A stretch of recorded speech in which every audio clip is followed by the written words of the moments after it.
ವಿದ್ಯುತ್ ಖಾಸಗೀಕರಣ ಮಾಡಲು ಹೊರಟಿರುವ ಸರ್ಕಾರದ ನಡೆಯನ್ನ ವಿವಿಧ ರೈತಪರ ಸಂಘಟನೆಗಳು, ಕಾರ್ಮಿಕ ಸಂಘಟನೆಗಳು ಹಾಗೂ ಬೆಸ್ಕಾಂ ಹಾಗೂ ಕೆಪಿಟಿಸಿಎಲ್ ಇಲಾಖೆಯ ಎಲ್ಲ ಕಾರ್ಮಿಕರು ಕೂಡ ತೀವ್ರ ಖಂಡನೆಯನ್ನ ವ್ಯಕ್ತಪಡಿಸುತ್ತಿದ್ದಾರೆ. ಅದರಂತೆ ಹೊಸಕೋಟೆ ತಾಲೂಕು ಮುಗಬಾಳ ಬೆಸ್ಕಾಂನ ಶಾಖೆಯ ಅಧಿಕಾರಿಯಾದಂತಹ ನಿಂಗೇಗೌಡ ಅವರು ಕೂಡ ತೀವ್ರ ಆಕ್ಷೇಪಣೆಯನ್ನ ವ್ಯಕ್ತಪಡಿಸಿ ಹೊಸಕೋಟೆಯಲ್ಲಿ ಸುದ್ದಿಗಾರರೊಂದಿಗೆ ಮಾತನಾಡಿದ್ರು. ನಮ್ಮ ಬೆಸ್ಕಾಂ ಸಿಬ್ಬಂದಿ ವಾರದ 7 ದಿನ, ದಿನದ 24 ಗಂಟೆ ಗುಣಮಟ್ಟದ ವಿದ್ಯುತ್ ಸರಬರಾಜು ಮಾಡಲು ಅವಿರತ ಶ್ರಮಿಸುತ್ತಿದ್ದಾರೆ. ಯಾವುದೇ ರೀತಿಯ ದೂರುಗಳು ಬಂದರೂ ಸಹ ತ್ವರಿತವಾಗಿ ಅದನ್ನ ಬಗೆಹರಿಸುವ ಮೂಲಕ ನಾಗರಿಕರಿಗೆ ವಿದ್ಯುತ್ ಸರಬರಾಜನ್ನ ಮಾಡ್ತಿದ್ದಾರೆ. ಇದರ ನಡುವೆ ಸರ್ಕಾರ ಖಾಸಗಿ ವಲಯಕ್ಕೆ ಬೆಸ್ಕಾಂ ಹಾಗೂ ವಿದ್ಯುತ್ ಕ್ಷೇತ್ರವನ್ನ ನೀಡಲು ಮುಂದಾಗಿರುವುದು ಈ ಒಂದು ಕಾರ್ಮಿಕರ ಉದ್ಯೋಗ ಅಭದ್ರತೆ ಕಾಡುವಂತಾಗಿದೆ. ಅಷ್ಟೇ ಅಲ್ಲದೆ ರೈತಾಪಿ ವರ್ಗ, ಕಾರ್ಮಿಕ ವರ್ಗ ಹಾಗೂ ಕೈಗಾರಿಕಾ ವಲಯಕ್ಕೂ ಸಾಕಷ್ಟು ಪೆಟ್ಟು ಬೀಳಲಿದೆ. ಆದ್ದರಿಂದ ಇದನ್ನ ನಾವು ವ್ಯಾಪಕವಾಗಿ ಖಂಡನೆಯನ್ನ ಮಾಡ್ತಿದ್ದು, ವಿದ್ಯುತ್ ಖಾಸಗೀಕರಣ ಮಾಡುವುದನ್ನ ಸರ್ಕಾರ ನಿಲ್ಲಿಸಬೇಕು ಎಂದು ಒತ್ತಾಯಿಸಿದ್ರು. ಸರ್ಕಾರದ ಸ್ವಾಮ್ಯದಲ್ಲಿ ಇದ್ದಂತ ನಮ್ಮ ಬೆವಿಕಮ್ ಇರ್ಬೋದು, ಇತರೆ 4 ಕಂಪನಿಗಳು ಸೇರಿ ನಾವು ಉತ್ತಮವಾಗಿ ಕೆಲಸ ನಿರ್ವಹಿಸಿಕೊಂಡು ಬಂದಿದ್ದೀವಿ. ಹಗಲು ರಾತ್ರಿ ಎನ್ನದೆ ಪ್ರಾಣವನ್ನ ಕೊಟ್ಟು ಈ ಸಂಸ್ಥೆ ನಾವು ಅನೇಕ ನೌಕರರ ಪ್ರಾಣ ತ್ಯಾಗ ಮಾಡಿ ಈ ಸಂಸ್ಥೆಯನ್ನ ಕಟ್ಕೊಂಡ್ ಬಂದಿದ್ದೀವಿ. ಈ ಸಂಸ್ಥೆ ಯಾವತ್ತಿದ್ರೂ ಸಹ ನಾವು ಸರ್ಕಾರ ಸ್ವಾಮ್ಯದಲ್ಲಿರ್ಬೇಕು. ಯಾಕೆ ಅಂತಂದ್ರೆ ಈ ಒಂದು ಸಂಸ್ಥೆ ಎಸೆನ್ಷಿಯಲ್ ಡಿಪಾರ್ಟ್ಮೆಂಟ್ ಅಂದ್ರೆ ನಾವು 24/7 ಕೆಲಸ ಮಾಡ್ತಾ ಇದ್ದೀವಿ. ಯಾವ ಸಮಯದಲ್ಲೂ ಸಹ ಏನಾದ್ರೂ ಆದ್ರೂ ಸಹ ನಾವು ಹೋಗಿ ನಾವು ಅಟೆಂಡ್ ಮಾಡಿ ಗ್ರಾಹಕರು ಕೊಡ್ತಾ ಇದ್ದೀವಿ. ಈ ಒಂದು ಸಂಸ್ಥೆ ಇರೋದ್ರಿಂದ ನಾವು ಗ್ರಾಹಕರಿಗೆ ಉತ್ತಮವಾದ ಅಡಚಣೆ ರಹಿತ ಕರೆಂಟ್ ಅನ್ನ ನೀಡುತ್ತಿದ್ದೀವಿ.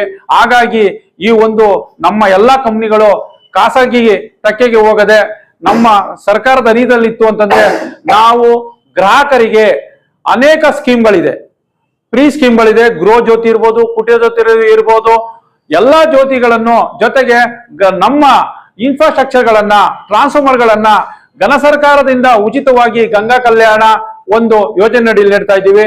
ಮತ್ತು ಇತರೆ IP ಸೆಟ್ಗಳಿಗೆ, ನೀರಾವರಿ ಪಂಪ್ ಸೆಟ್ಗಳಿಗೆ ನಾವು ಉಚಿತವಾದ 10 HP ವರೆಗೂ ಉಚಿತ ಕರೆಂಟ್ ಕೊಡ್ತಾ ಇದ್ದೀವಿ.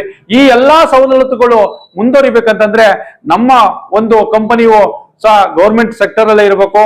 ಹಾಗಾಗಿ ಟಾಟಾ ಕಂಪ್ನಿಗೆ ಪ್ಯಾರಲೈಸಿಸ್ಗೆ ಬಂದಿರುವಂತ ಟಾಟಾ ಕಂಪ್ನಿಗೆ ನಮ್ಮ ಕೊಡಬಾರದು ಅಂತ ಹೇಳಿ ನಮ್ಮ ನೌಕರ ಸಂಘದ ವತಿಯಿಂದ ಹಾಗೂ ನಾನು ಒಬ್ಬ ಮುಗ್ಬಾಳ ಶಾಖೆಯ ಶಾಖಾಧಿಕಾರಿಯಾಗಿ ನೌಕರರ ಪರವಾಗಿ ಮತ್ತು ನಾನು ಕೂಡ ನೌಕರ ಸಂಘದ ಸ್ಥಳೀಯ ಸಮಿತಿ ಸದಸ್ಯನಾಗಿರೋದ್ರಿಂದ ಬಹಳ ದುಃಖದಿಂದ ಹೇಳ್ಬೇಕಂತಂದ್ರೆ ಈ ಒಂದು ನಮ್ಮ ನೌಕರರು ಅನೇಕ ರೀತಿಯಲ್ಲಿ ಕಮಿಟ್ಮೆಂಟ್ ಆಗಿದ್ದಾರೆ.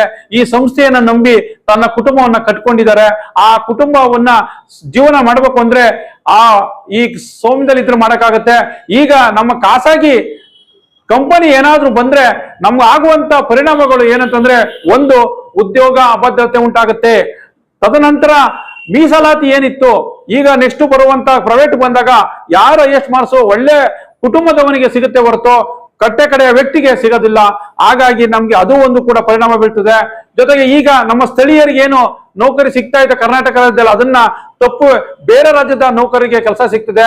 ಹಾಗಾಗಿ ನಾವು ಏನ್ ಮಾಡ್ಬೇಕಂತಂದ್ರೆ, ನಾವು ಯಾವ ಮಟ್ಟದಲ್ಲಿ ಇರ್ತೀವಿ, ಪ್ರೈವೇಟ್ ಬಂದ್ರೆ ಸೆಕ್ಯೂರಿಟಿ ಗಾರ್ಡ್ ಲೆಕ್ಕದಲ್ಲಿ ನಾವು ಕೆಲಸ ಮಾಡ್ಬೇಕಾಗ್ತದೆ. ನಮ್ಗೆ ಒಳ್ಳೆ ಉನ್ನತ ಹುದ್ದೆಗಳಾದಂತ A, B, C ಗ್ರೂಪ್ ನ ಹುದ್ದೆಗಳನ್ನ ಅವರು ಆವರಿಸ್ಕೊಂಡು D ಗ್ರೂಪ್ ಅಲ್ಲಿ ಬರುವಂತಹ ಒಂದು ಹುದ್ದೆಗಳನ್ನು ಮಾತ್ರ ನಮಗೆ ಕೊಡ್ತಾರೆ.